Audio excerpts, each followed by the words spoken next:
jauki, ka mēs kopā atkal varēsim kavēties pie svētajiem rakstiem un pārdomāt.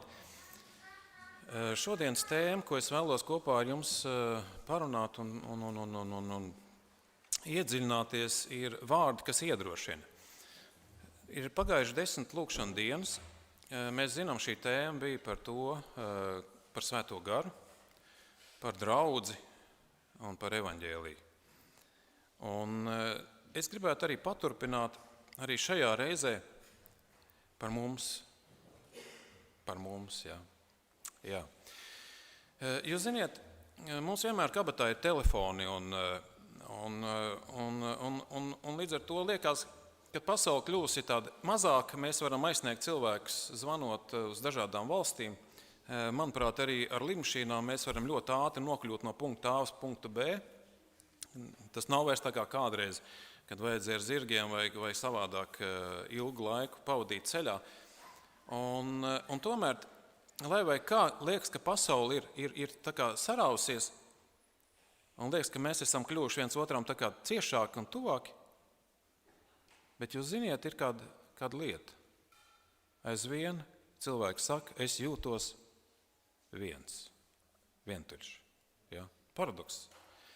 Un tas nav pārsteigums.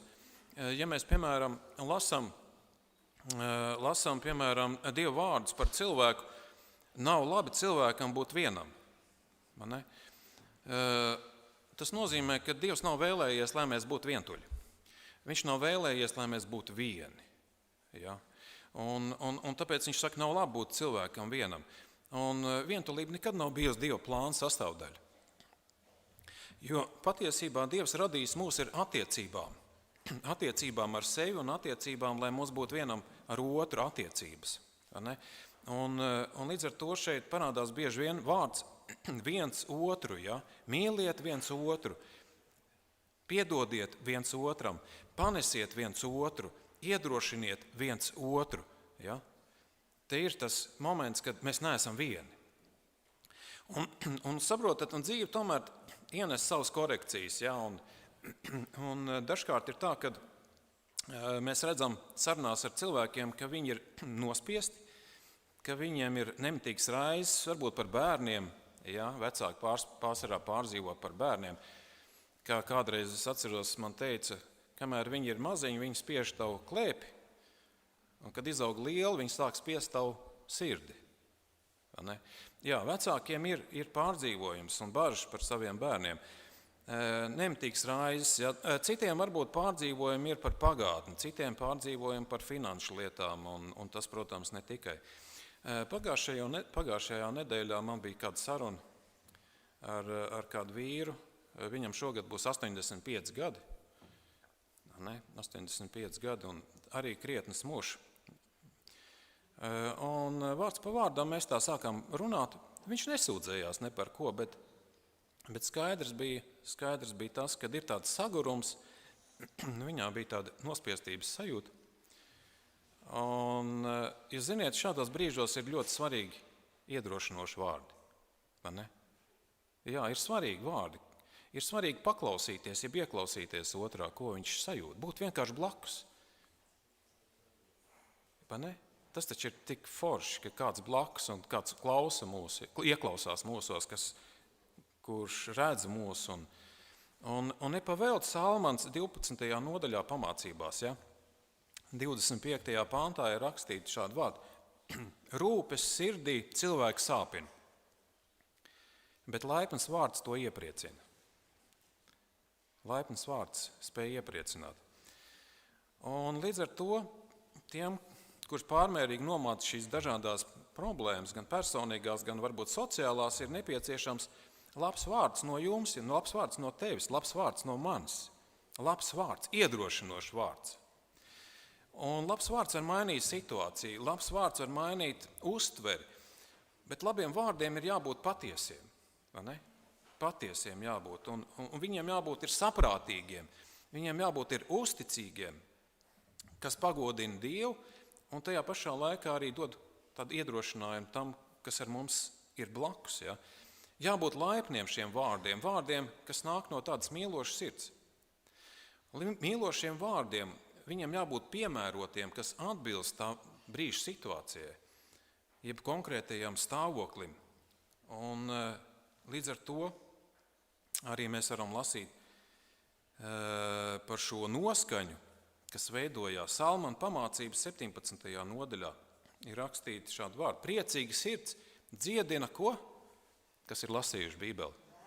Vainas. Jā, priecīga sirds dziedina vainas. Bet sagrausts gars izkaltē kaulus. Jā, izkaltē kaulus, priecīgs gars. Tas bija daudz gadus atpakaļ. Es biju slimnīcā un nebija viegli. Teikšu, kā bija. Bet man šie vārdi skanēja visu laiku manā prātā un manā sirdī. Priecīgs gars dziedina vainas. Priecīgs gars dziedina vainas. Es domāju, ko lai es daru? Visi ir tik daudz cieši te apkārt.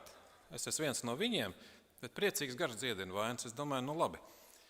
Nevar nokārt deguni, kaut kur jāsāk domāt, kā iepriecināt citus. Tad es kādus jokus pasaku, kādam cilvēkam. Tad vēl kādu humoru, un tur māsiņas, viņas arī visu laiku noskrējušās, un kad es tā uzsmaidu un kaut ko pasaku tādu foršu. Viņas tā kā arī atdzīvojās un nav vairs tāda tik traka, tāda rūpe. Un tā mēs savācāmies tāds vesels bariņš. Mēs tur bijām kā 3-4 cilvēki, sākām sēdēt kopā un visu laiku tur būt labā noskaņā. Es domāju, gan interesanta vieta, kur cilvēkiem būt labā noskaņā. Jā, bet tas ir svarīgi īstenībā. Jā, priecīgs ir dziedina vainas, bet sagrauts gars izkaltē kaulus. Un līdz ar to ir liela nozīme būt šim priecīgam noskaņojumam. Tas tiešām palīdz gan garīgi, gan arī fiziski. Un arī Elēna Vaita raksta, liecības draudzē 6. nodaļā, mums jārunā ticības, cerības un drosmes vārdi. Nomākt cilvēki ir visapkārt mums, vai ne? Jā. Tātad mums jārunā ir ticības, cerības un drosmes vārdi. Un ir kāds vēsturisks notikums, es gribu jums pastāstīt par Viljamu Vilberfosu. Viņš gan ir dzimis 1759. gadā, tātad 18. gadsimts, un miris 1833. Viņš bija britu politiķis, parlamenta loceklis un aktīvs kristīgās ticības ietekmētais reformators. Visvairāk pazīstams kā vergu tirzniecības atcelšanas kustības līderis Lielbritānijā. Un otrs vīrs, Džons Veslijs, 1703. gads, un viņš nomira 1791. gadā. Angļu teologs, garīdznieks, metodismu kustības dibinātājs un dzīve veltīta garīgai atmodai un praktiskai kristīgai dzīvei. Un kas tad bija šis notikums?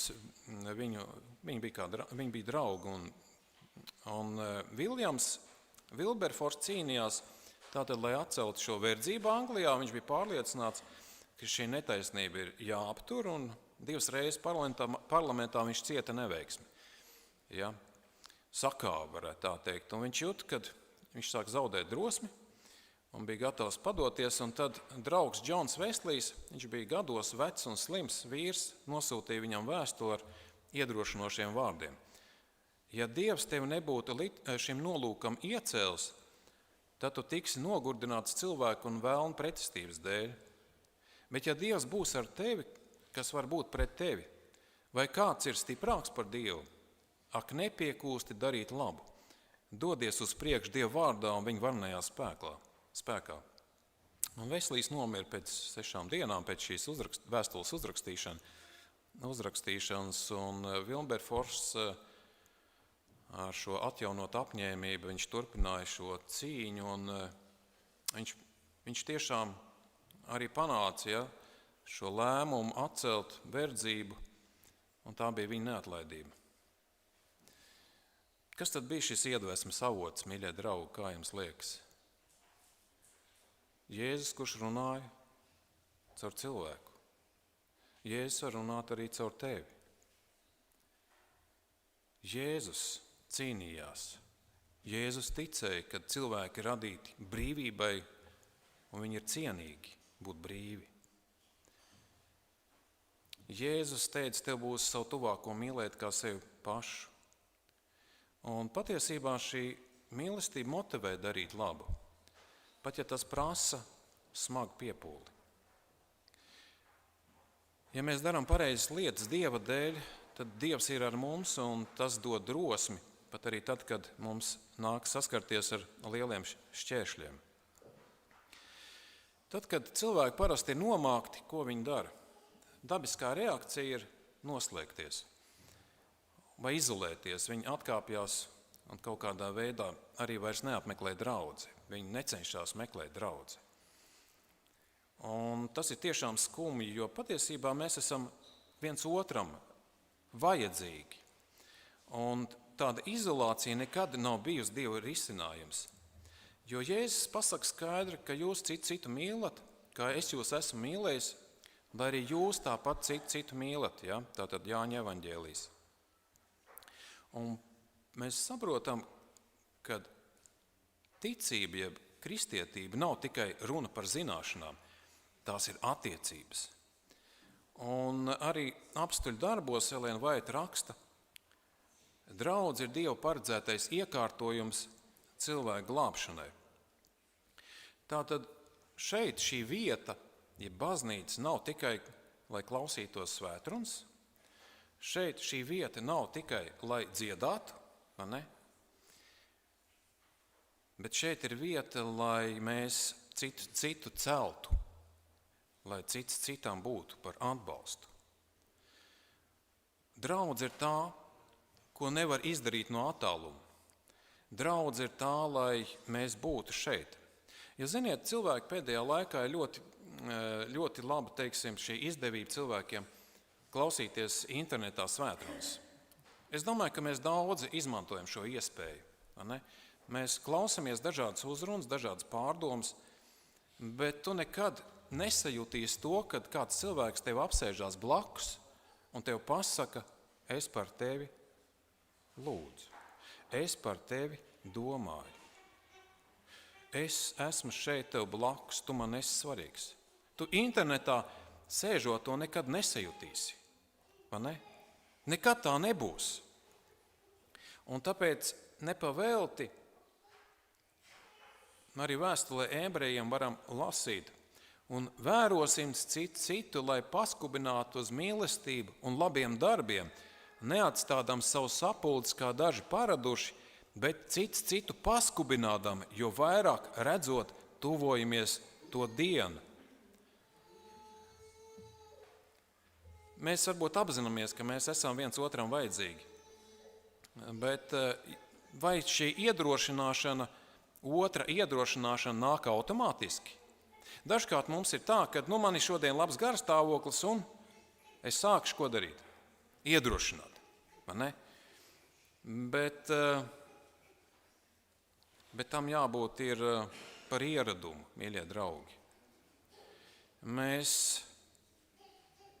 Mums nevajadzētu darīt tikai tad, kad mums ir labs noskaņojums, bet tiešām pamanīt tos cilvēkus, kam ir viņu vajadzības. Ja? Mums ir dažādi cilvēki apkārt, bet ieraudzīt viņu vajadzības, lai mēs varētu ar iedrošinošu vārdu mainīt viņa dzīvi vai dzīves virzību. Un nepavēlti mēs varam lasīt Salmana pamācībās 18. nodaļā. Nāve un dzīvība ir mēles varā. Ne? Jā. Un arī laikmetu ilgās varam lasīt šādu pašu domu līdzīgu, ja, par šo atbalstu. Kristiešu savstarpējā mīlestība ir spēcīgākā liecība pasaulē par Kristus spēku. Ja mēs lasām šo domu, kas tiek izteikta. Un tāpēc jautājums nav tikai, vai iedrošināšana ir svarīga. Protams, svarīga ir iedrošināšana. Bet jautājums ir, kam Dievs šodien vēlas, lai es kļūstu par ko? Par iedrošinātāju. Dažkārt mēs gaidām, ka kāds cits mums kaut ko sniegs, bet te ir pilnīgi savādāk. Kam es varu kļūt par iedrošinātāju? Kam es varu būt par atbalstu? Jo Kristus tāds bija. Nesiet cita nastas. Un interesanti, ka šis vārds, grieķu vārds, nastas, hortija, nozīmē smagums, svars, nasta. Tas nozīmē tajā kontekstā tāda dzīves grūtības, tie var būt grēki, rūpes vai vajadzības. Tās var būt dažādas nastas, tās var būt emocionāls nastas, kad cilvēks ir piedzīvojis kādu zaudējumu, viņš piedzīvo stresu, un būtu labi, ja mēs būtu vienkārši blakus, vienkārši draugi. Vienkārši dzirdēt to, ko viņš saka, un uzņemt šo nastu. Tās nastas var būt arī garīgas nastas. Cilvēks cīnās ar grēku, ar vainas sajūtu, varbūt ar garīgu nomāktību. Un līdz ar to ir tāds padoms, lūdz kopā par viņu. Lūdz kopā ar viņu, lūdz par viņu. Vēlies, lai viņa ticības ceļš ir skaidrs un patiess. Palīdz viņam augt cerībā. Tātad tas nozīmē nest viņu garīgo nastu. Tās var būt arī fiziskās nastas. Kādam varbūt ir veselības problēmas, viņam kādam nav ko ēst, līdz ar to, jeb arī kādam ir problēmas tikt pie ārsta uz vizīti. Tu vari palīdzēt, tu vari aizvest ar savu transportu. Tas ir nest šīs nastas, tās ir tādas praktiskas ievirzes. Dažkārt varbūt arī sociālas nastas, cilvēks, kurš nevar iekļauties sabiedrībā, vai pasākumos, vai viņš netiek sadzirdēts, tu vari viņu atbalstīt. Un līdz ar to man ir šo pārdomu noslēgumā ir tāds aicinājums. Un kāds tas ir?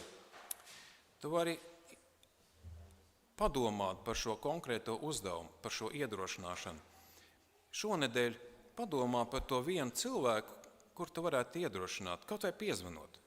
Pateikt kāds iedrošinošs vārds, vai aizsūtīt kādu iedrošinošu ziņu, jeb kādu, kur tu satiec. Pajautāt Dievam katru rītu, kur es šodien varu iedrošināt. Lūdz Dievam gudrību. Un līdz ar to neesi tikai klausītājs, bet esi kas? Iedrošinātājs. Un tas ir svarīgi. Un tāpēc mums jālūdz Dievs, lai viņš dara mūs par cilvēkiem, caur kuriem citi var piedzīvot cerību, drosmi, Dieva mīlestību ne tikai šodien, bet katru dienu. Un lai Dievs palīdz mums būt par tiem cilvēkiem, kas nes šo gaismu, cerību, kas nāk no Dieva. Šajā laikā, kas ir visai nestabils, sarežģīts, lai mēs esam tie, kas nes cerību. Āmen.